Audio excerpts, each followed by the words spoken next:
Olá, bem-vindo de volta. Este é o vídeo correspondente à aula 1 da segunda semana do curso Como Planejar e Conduzir Grupos Reflexivos. Durante esse vídeo você verá as diferenças entre sexo e gênero, violência contra a mulher e gênero, machismo e violência doméstica contra a mulher, o conceito. Ao final desse vídeo, nós esperamos que você seja capaz de indicar a diferença conceitual do sexo e gênero, narrar o conceito de violência de gênero e informar a abrangência da violência contra a mulher e o conceito da violência doméstica contra a mulher. Eu não consigo pensar numa maneira mais interessante de abordar esse tema a não ser pelas palavras simples e profundas da Simone de Beauvoir, proferidas a partir de seu seminal título Segundo o Sexo. Sexo é diferente de gênero. Quem define quem será homem ou mulher? Certamente não é o destino biológico. É o conjunto da civilização que elabora esse produto intermediário entre o macho e o castrado que qualificam como feminino. Palavras da Simone aí. A partir dessa reflexão inicial surgem outros conceitos igualmente importantes: a identidade de gênero, expressão de gênero, sexo biológico e orientação sexual. Aí você vê uma imagem muito interessante para discutir esses quatro conceitos importantes. No primeiro deles, a identidade de gênero, na imagem refere-se à cabeça, refere-se à maneira como nós vemos a nós mesmos, ou seja, nosso pensamento sobre quem nós somos. A expressão de gênero refere-se à maneira como nós nos comportamos, como demonstramos o nosso gênero. O sexo biológico refere-se à característica fisiológica que possuímos no nosso corpo, e a orientação sexual refere-se por quem nos sentimos atraídos fisicamente e emocionalmente, em termos de gênero, ou seja, nosso desejo sexual e afetivo. Nesse slide temos 4 exemplos aleatórios que indicam a identidade de gênero. O exemplo 1 representa um homem que se vê como um homem, assim como no exemplo 2 que representa uma mulher que se vê como uma mulher. Nestes dois primeiros casos, as características biológicas acompanham como essas pessoas se percebem, ou seja, a sua identidade de gênero. Porém, nos exemplos 3 e 4, vemos algumas situações diferentes. Na foto 3, mostra-se o ator Tami Miranda antes de procedimentos médicos para a mudança do sexo biológico. Mesmo antes da cirurgia, ele se via como um homem, mesmo nascido em corpo de mulher. Por outro lado, na foto 4, temos o cantor Conchita Wurst, vencedor do concurso musical Eurovision 2014. Ele se vê como uma mulher e veste-se como uma mulher, apesar de ter nascido no corpo do sexo masculino. Nos exemplos 3 e 4 temos alguns conceitos adicionais que precisam ser apresentados. No caso de Tami Miranda, quando há investidas de procedimentos médicos para a mudança do corpo para acompanhar a identidade que ela se vê, tem o que chamamos de transgênero, ou seja, a mudança ou adaptação do corpo para atender à identidade de como se vê. Por outro lado, no exemplo 4, temos uma androginia, ou seja, uma pessoa que expressa-se com um papel de gênero que mistura características femininas e masculinas. Eventualmente, a expressão de gênero pode ser oposta ao sexo biológico de uma dada pessoa, ou seja, um homem pode comportar-se e vestir-se como uma mulher e vice-versa. Uma mulher pode comportar-se e vestir-se como um homem, e aí temos a travestilidade. Surgem muitas transformações ainda em curso na nossa sociedade que tenderão a migrar essa sociedade de um modelo pragmático, patriarcal, para uma reconfiguração social em constante movimento. Isso significa que no auge do aspecto do gênero, das discussões mais modernas do gênero, crescem a individualização e ampliação da autonomia social, a autonomização da sexualidade e a emergência de novas estruturas familiares. E aí, a emergência disso tudo traz à tona a desigualdade de gênero, desvelando a violência que está escamoteada e adormecida na sociedade, que até então é invisível.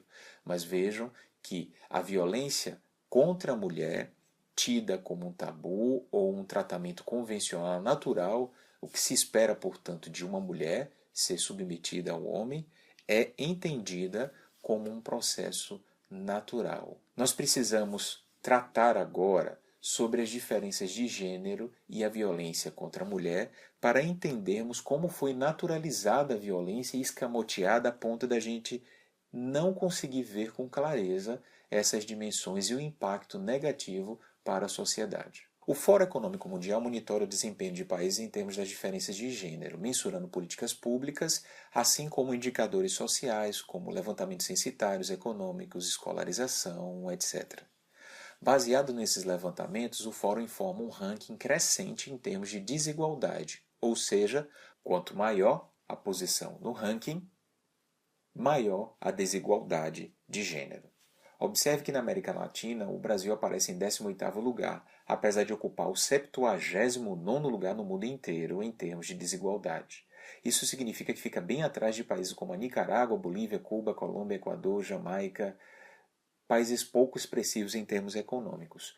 Ou, comparado a Singapura, Mongólia, Vietnã e outros países de outros continentes, é observado que o Brasil está bem atrás nas questões de desigualdade de gênero.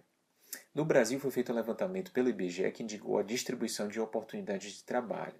No primeiro gráfico, nós vemos que 48% das pessoas possuíam 20 a 69 anos e era constituído por brancos ou negros ou, na maior parte, constitui-se por mulheres brancas ou negras, 51%. Mas, apesar desse número total, existe aí uma diferença desproporcional em termos de ocupação de emprego. No serviço público civil, 54% dos postos são ocupados por homens, enquanto que 44% são ocupados por mulheres. A população economicamente ativa é o conjunto de pessoas que está inserido no mercado de trabalho.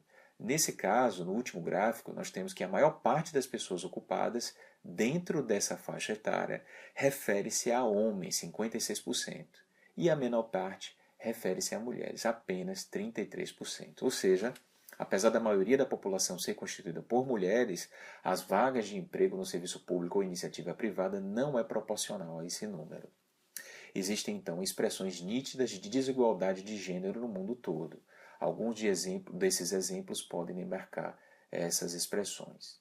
Os homens costumam ganhar mais do que as mulheres ocupando a mesma função. Os homens ocupam mais cargos públicos que as mulheres e as leis costumam privilegiar o gênero masculino. O aparelho de Estado tende a ser mais adequado a homens do que a mulheres, por exemplo, as delegacias que, na sua maioria, não têm atendimento especializado para as mulheres. Existem muitas expressões culturais da música, literatura e cinema que evidenciam a submissão ou o papel feminino inferior ao masculino. Então veja, as mulheres representam metade da população e mesmo assim é evidente que possuem menos acesso à saúde, educação, trabalho e representação política. O mais importante é observar que isso sempre esteve presente na história da humanidade. A sociedade sempre assumiu lógicas de dominação masculina, que, por sua vez, sempre implicaram em desigualdade e levaram ao sofrimento ou à violência. Uma pergunta interessante é: por que ocorrem essas diferenças? Por que existe a violência de gênero e a violência contra a mulher? A seguir, nós vamos trabalhar alguns conceitos sobre violência de gênero e algumas correntes teóricas que explicam esse fenômeno. Não existe um consenso sobre o significado da expressão violência de gênero, porém é comum o entendimento de que trata-se de um tipo de violência mais genérico que contempla a violência doméstica e familiar. A violência familiar envolve membros de uma mesma família e a doméstica amplia-se para pessoas que, apesar de não pertencer à mesma família, vivem parcial ou integralmente na residência e com essa mulher mantêm relação afetiva. A violência de gênero ocorre com maior frequência no sentido de homem contra mulher, mas também é possível ocorrer de homem contra homem, mulher contra mulher, ou tem como característica principal a expressão violenta de um papel de gênero sobre outro, tido como inferior. A partir dessa definição, vamos nos apropriar da categoria violência de gênero para afunilar nosso entendimento e delimitar o tema para a violência contra a mulher, ou seja, a violência direcionada a uma mulher por expressão violenta de papel de gênero em uma nítida relação de poder. Se pudéssemos estabelecer uma relação de conjunto com as categorias que nós apresentamos anteriormente, então a representação seria essa aí. A maior categoria diz respeito à violência geral, que contempla qualquer tipo de violência, como, por exemplo, aquelas observadas anteriormente, violência contra a criança, contra o idoso, violência no trânsito, etc. Mas logo abaixo observa-se a violência de gênero. Esse tipo de violência pode ser manifestado por homens contra homens ou mulheres contra mulheres ou até homens para mulheres, o que é mais comum. A seguir surgem as violências contra a mulher e familiar e doméstica, que é um tipo de violência de gênero. Como é difícil distinguir esses conceitos, nós os incluímos em categorias adjuntas, ou seja, sabemos que a violência contra a mulher é uma violência de gênero, mas nem toda violência contra a mulher é familiar ou doméstica. De igual forma, nem toda violência familiar e doméstica é um tipo de violência contra a mulher. Mas observe que pode ser praticada contra o homem ou de uma mulher direcionada a um homem. Podemos assumir então que a violência contra a mulher é uma violência de gênero direcionada especificamente às mulheres em razão da expressão de uma relação desigual de poder na manifestação de papéis de gênero. Para explicar o fenômeno da violência contra a mulher, vamos adotar aí 3 grupos teóricos apresentados no artigo de Santos e Izumino. O artigo é Violência contra a Mulher e Violência de Gênero, que você tem disponível aí nessa semana. Neste artigo, essas autoras explicam 3 correntes teóricas: a dominação masculina, a patriarcal e a relacional. A corrente de dominação masculina surgiu do artigo Participando do Debate sobre Violência contra a Mulher, da Marilena Chauí.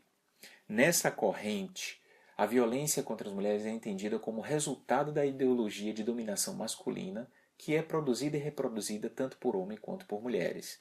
É uma expressão de dominação da mulher pelo homem, resultando na anulação da autonomia da mulher como vítima e cúmplice da dominação masculina. A violência é entendida, então, como uma ação que transforma diferenças em desigualdades hierárquicas. A corrente teórica da dominação patriarcal foi introduzida por Safiotti. Nessa corrente existe a vinculação masculina aos sistemas capitalista e racista, isto é, o patriarcado não se resume ao machismo. Para além disso, situa-se no terreno econômico, em que o beneficiado com a violência é o homem rico, branco e adulto. Safiotti discorda da Marilena Chauí no papel da mulher nessa violência. Ela define que a mulher, embora vítima, constitui-se como um sujeito em uma relação desigual de poder com o homem e, por isso, por não ter poder, é obrigada a ceder. A corrente relacional é aqui representada por Maria Filomena Gregori, a partir da obra Cenas e Queixas, um estudo sobre mulheres, relações violentas e prática feminista. Gregori rejeita a ideia de que a mulher é vítima ou dominada pelos homens. Ela critica a posição dualista e fixa dos papéis de gênero que são propostos até então. Ou seja, o homem não pode ser apenas visto como um algoz e a mulher como vítima, embora isso aí seja útil para a denúncia da violência para a autoridade policial ou judiciária.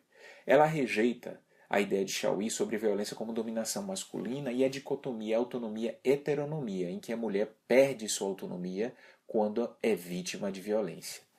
Ela traz o conceito de violência conjugal como uma comunicação em que homens e mulheres conferem significação às suas práticas, sendo um jogo relacional em que a mulher tem autonomia e também é protagonista de uma relação violenta. No momento que ela denuncia a violência, ela assume tanto o papel de vítima quanto o de não sujeito, descrito por Michel Iviorca, aquele que age de maneira violenta sem comprometer de maneira nenhuma a sua subjetividade, contentando-se em obedecer, neste caso, à Lei Maria da Penha. Assim obtém-se a proteção e, ao mesmo tempo, satisfação do desejo, reforçando o papel de gênero dicotômico, algoz e vítima. Nesse quadro de síntese, podemos fazer uma comparação breve dessas 3 correntes. A primeira coluna trata a dominação masculina, ou seja, a violência contra as mulheres é uma expressão de dominação da mulher pelo homem, em que há um conflito entre autonomia e heteronomia. A mulher é tida como vítima e cúmplice. Na segunda coluna, a dominação patriarcal, em que a mulher é vítima de uma dada violência por um conflito dado em um maior poder de uma relação econômica desequilibrada. Então a mulher ela é sujeito em uma relação desigual de poder. No terceiro relacional, a violência é uma forma de comunicação em que homens e mulheres conferem significação às próprias práticas essas violentas. Então há aí um conflito relacional em que a mulher é protagonista. Nós precisamos ter muito cuidado quando observamos essas definições teóricas, porque existem aí vantagens e desvantagens. Nenhuma dessas correntes entende a mulher como culpada pela violência. Ao invés disso, observa-se que a mulher pode assumir determinados papéis que podem tanto perpetuar a violência como podem encerrar e quebrar a violência. Algumas correntes privilegiam a condição da mulher como vítima, mas o entendimento mais moderno reconhece a expressão mulheres em situação de violência. Ou seja, isso aí é um divisor de água, porque tira a mulher da condição de vítima e passiva e investe nela o poder de quebrar o ciclo de violência. Trabalhos mais modernos já abordam tanto a condição relacionada à mulher como protagonista, quanto também a condição dela como sendo efetivamente uma condição de vítima de uma relação desigual. Mas, na verdade, acreditamos que um dos processos que contribui no combate à violência contra a mulher é efetivamente a construção de um empoderamento da própria mulher para ter acesso à informação, para trabalhar pela igualdade de gênero e conquistar os seus direitos individuais e coletivos para as mulheres. Fechando essa parte do vídeo, precisamos chegar a algumas conclusões importantes. A primeira delas é que existem alguns tipos de violência de gênero. Em segundo lugar, a violência de gênero é comumente direcionada à mulher. Em terceiro lugar, quando isso acontece, a mulher sofre em decorrência de uma desigualdade de gênero imposta socialmente, em que a expressão de papéis de gênero tradicionais e dicotômicos implicam em relações de poder violentas e desiguais. Por último, o peso da cultura, particularmente a manifestação do machismo, tanto promove a desigualdade de gênero quanto contribui para a perpetuação da desigualdade e a manutenção da violência contra a mulher. Vamos agora falar sobre o machismo, um modelo hegemônico e cultural que está por trás da violência contra a mulher. O machismo é um modelo ideal, no sentido idealista, que nunca é atingido por homens. Ele exerce sobre todas as pessoas um controle que aparece pelos rituais machistas, que são práticas de interação entre homens e entre os homens e as mulheres. Nesse momento em que esses rituais machistas acontecem, exclui-se a emotividade, porque a emotividade são atribuídas às mulheres. A relação estabelecida pelo machismo normalmente é desigual e é tendenciosamente hierárquica, levando o homem a exercer pela força o domínio sobre a mulher. Ou seja, o machismo é um processo construído, frágil e vigiado, que alguns homens usam para se impor e que tem como consequência o prejuízo e a simbologia do sofrimento para a mulher. O machismo é a manifestação do modelo hegemônico da masculinidade. O que significa? Significa que há na sociedade uma configuração de gênero que incorpora a resposta atualmente aceita para o problema da legitimação do patriarcado, garantindo a posição dominante dos homens e a subordinação das mulheres. Esse modelo não aceita a existência de masculinidades no plural, mas sim de uma única masculinidade. E essa seria viril, dominante, provedora e branca. As principais características desse modelo são a submissão da mulher pelo homem, a inexistência ou impossibilidade de existir uma configuração múltipla de gênero da masculinidade, ou seja, o homem não pode assumir outro papel distinto do modelo hegemônico, e isso caracteriza sobremaneira esse modelo hegemônico. Vamos tratar dos papéis de masculinidade mais à frente, mas agora nós vamos mostrar de que maneira esse modelo aí contribui para a violência contra a mulher. De que maneira isso acontece? O machismo é o fenômeno de expressões violentas contra mulheres. O machismo naturaliza a violência, tornando-a banal, convencional ou não violência por justificativas biológicas instintivas. É o normal do homem, espera-se isso do homem, já que ele é homem. O machismo é manifestado em diversas dimensões, alimenta a cultura e por ela é alimentada. Vou mostrar agora alguns exemplos de manifestações influenciadas pela cultura dominante do machismo. Nesse primeiro exemplo, nós temos a exposição do corpo da mulher por motivos comerciais. Existem apelos comerciais produzidos, voltados para o consumo do homem, em que as mulheres são contratadas para expor seu corpo. Qual é o problema disso? A propagação da ideia de que a mulher é apenas um objeto sexual ou desprovida de subjetividade, ou seja, ela é um objeto de decoração, um objeto de satisfação sexual pelo homem. No segundo exemplo, nós temos o consumo da pornografia e a prostituição. Qual é o problema disso? Quando alguém consome pornografia, as mulheres são tidas aí numa posição de objeto exclusivo sexual, especialmente naquela hard porn ou pornografia que demonstra o ato sexual violento ou que simula estupros. A prostituição, por outro lado, demonstra e representa historicamente a venda concreta do corpo da mulher para a satisfação sexual do homem. Independente de outras questões aí implicadas nesse ato, ou de tratar-se de uma profissão, a nossa proposta aqui é indicar que através da prostituição muitas mulheres são vítimas de outros tipos de violência, pois muitas relatam agressões, uso de drogas forçados, obrigatoriedade do aborto, etc. Além de propagar por este ato a cultura da naturalização da violência sexual pelo homem, porque supostamente ele precisa satisfazer seus desejos e isso seria o normal e esperado. Existem muitos outros exemplos implicados na submissão e sofrimento da mulher pela cultura do machismo. Na literatura temos o exemplo do livro 50 Tons de Cinza, que mostra a relação abusiva de um homem que visa dominar uma mulher para satisfazer seu desejo. Existem outros exemplos, especialmente aqueles do início do século passado, em que a mulher é retratada como sexo frágil, um estereótipo que é muito comum nesse meio nesta época. A respeito disso, o cinema também traz muitos exemplos que retratam esse papel de inferioridade, como a própria adaptação de Os 50 Tons de Cinza. What was he like? He was polite, intense, smart, really intimidating. Do you have any interests outside of work? What about you? I'd like to know more about you. There's really not much to know about me. Look at me. I am. Ou O Diário da Princesa. Vamos ver agora cenas do Diário da Princesa. Volta aqui. Você não pode falar isso e sair andando. Olha, eu quero que saiba que eu me sinto muito atraída pelo Andrew. Ah, isso é muito óbvio. Eu me sinto sim. Ele e eu somos perfeitos um pro outro. Ele me compreende. Ah, ele te compreende? Nossa, mas que paixão. Não ouvi você dizer a palavra amor. Tá morrendo de ciúmes. Por que eu teria ciúmes do Andrew? Ele vai ter que passar o resto da vida dele casado com você. Detesto você. Eu detesto você. Eu detesto você primeiro.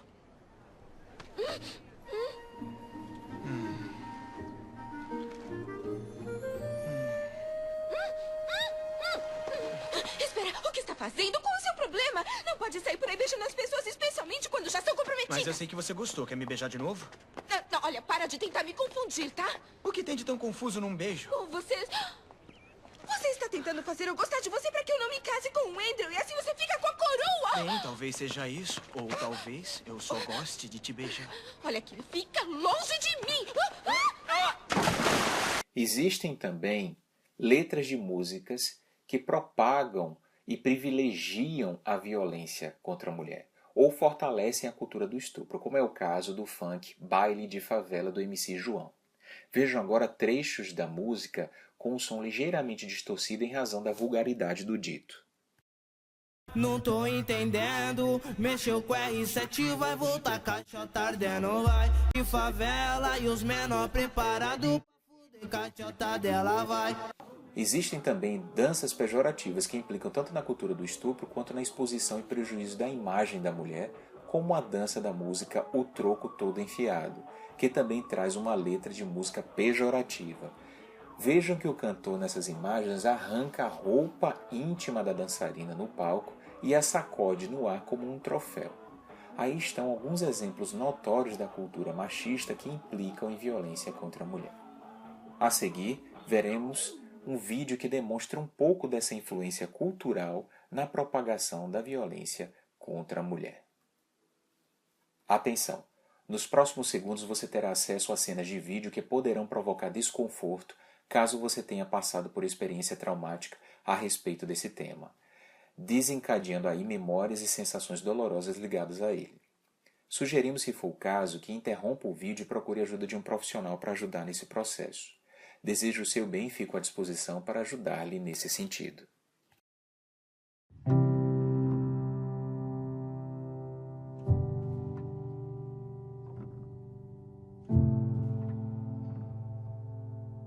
Dear Daddy, I just wanted to thank you for looking after me so well.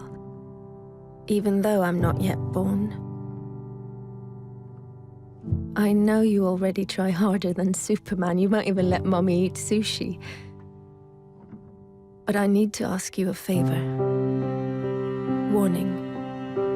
It's about boys. Because, you see, I will be born a girl, which means that by the time I'm 14, the boys in my class will have called me a whore, a bitch, a cunt, and many other things. It's just for fun, of course. Something boys do. So you won't worry. And I understand that.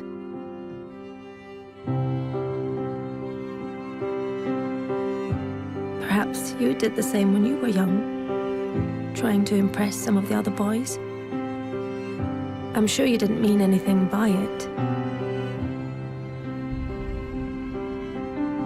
Still, some of the people won't get the joke. And funnily enough, it isn't any of the girls. It's some of the boys. So by the time I turn 16, a couple of the boys will have snuck their hands down my pants while I'm so drunk I can't even stand straight. And although I say no, they just laugh. It's funny, right?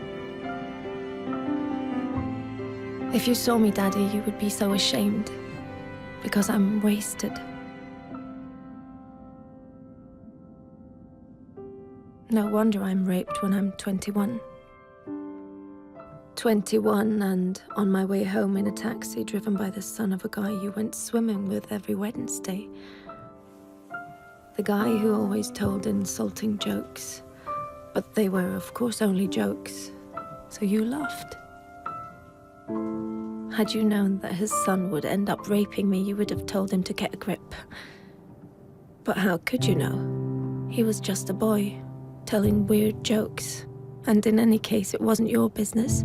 You were just being nice.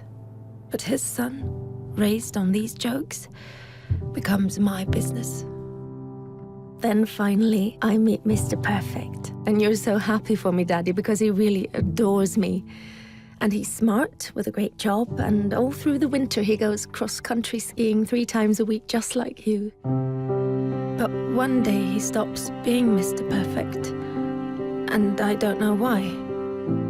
Wait, am I overreacting?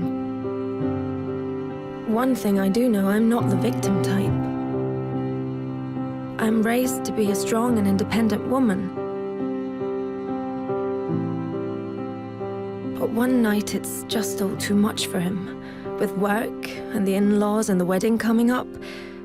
So he calls me a whore, just like you called a girl in middle school a whore once. Then another day, he hits me. I mean, I'm way out of line. I can really be a bitch sometimes. But we're still the world's greatest couple, and I'm so confused because I love him and I hate him, and I'm not sure if I really did do something wrong, and then one day he almost kills me. It all goes black. Even though I have a PhD, a fantastic job, I'm loved by my friends and family, I'm well brought up, and nobody saw this coming. Dear Daddy, this is the favor I want to ask. One thing always leads to another. So please stop it before it gets the chance to begin. Don't let my brothers call girls whores, because they're not. And one day some little boy might think it's true. Don't accept insulting jokes from weird guys by the pool, or even friends, because behind every joke there is always some truth. Dear Daddy, I know you will protect me from lions, tigers, guns, cars, and even sushi without even thinking about the danger to your own life. But dear Daddy, I will be born a girl. Please do everything you can so that that won't stay the greatest danger of all.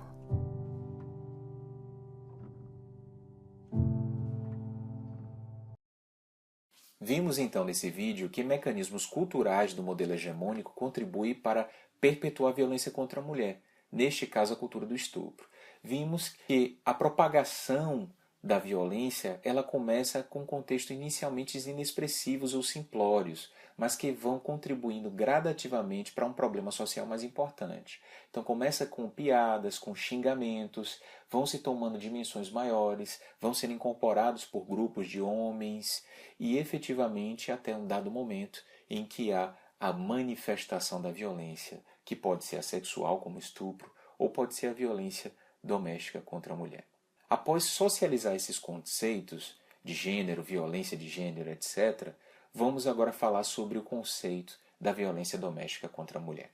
Não há um consenso sobre esse conceito, mas a Lei Maria da Penha traz algumas dicas e estabelece alguns limites que podem ser utilizados por autoridades policiais e judiciárias para a tipificação desse problema. Na Lei 11.340 de 2006, a Lei Maria da Penha, o artigo 5 informa o conceito da violência doméstica e familiar contra a mulher. Vamos lá. A ação ou omissão baseada no gênero que causa morte, lesão, sofrimento físico, sexual ou psicológico e também dano moral ou patrimonial à mulher, podendo ocorrer na unidade doméstica, com ou sem vínculo familiar, no âmbito da família ou com qualquer relação íntima de afeto. Vamos agora estudar esse conceito dividindo-o em partes. Vejam que separamos os tópicos em 4 quadrantes. No primeiro você vê ação e omissão. Aí representa que qualquer ação direcionada à mulher ou omissão ou deixá-la sem amparo implica em violência. No segundo quadrante nós observamos gênero, que já falamos um pouco antes nesse vídeo. Mas o gênero aí expressa que a violência ocorre a partir de uma relação de poder violenta em que há uma submissão da mulher a essa condição.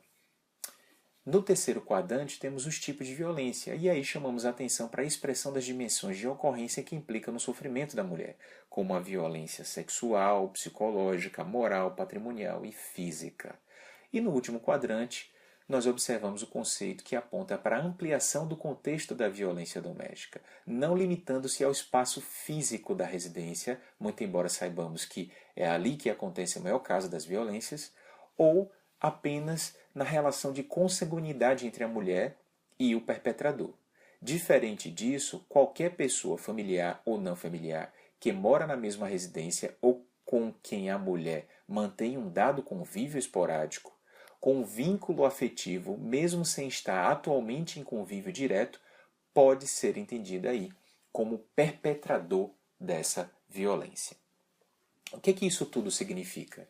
Que o perpetrador da violência pode ser homem ou mulher. No caso da violência doméstica, ele, o perpetrador, assim como a vítima, podem morar na mesma casa, mas isso não é uma obrigatoriedade. Ele pode, efetivamente, o perpetrador, frequentar esporadicamente essa casa, ou pode cometer a violência fora da residência. O perpetrador e a vítima podem ser parentes em consanguinidade ou podem ter laços de afinidade apenas. O autor ou perpetrador e a vítima possuem necessariamente uma relação de afeto, mas podem não necessariamente conviver juntos. Chegamos ao final do vídeo. Agora vamos fazer um pequeno resumo. Nós apresentamos o conceito de gênero e sexo mostrando algumas particularidades que diferenciam esses conceitos, particularmente a característica biológica e a expressão do comportamento social dos papéis de gênero. Na sequência, podemos informar sobre a desigualdade de gênero e a respectiva consequência que é a violência de gênero e a violência contra a mulher. Passamos então a definir a violência contra a mulher, falando sobre o machismo e seu impacto na propagação da cultura violenta, mostrando aí alguns exemplos. Por fim, abordamos o conceito da violência doméstica contra a mulher. Programamos para você, na próxima aula, o movimento feminista, o combate à violência doméstica contra a mulher. Para vocês, deixo uma reflexão. Lamentar uma dor passada no presente é criar outra dor e sofrer novamente. William Shakespeare. Muito obrigado e até a próxima aula.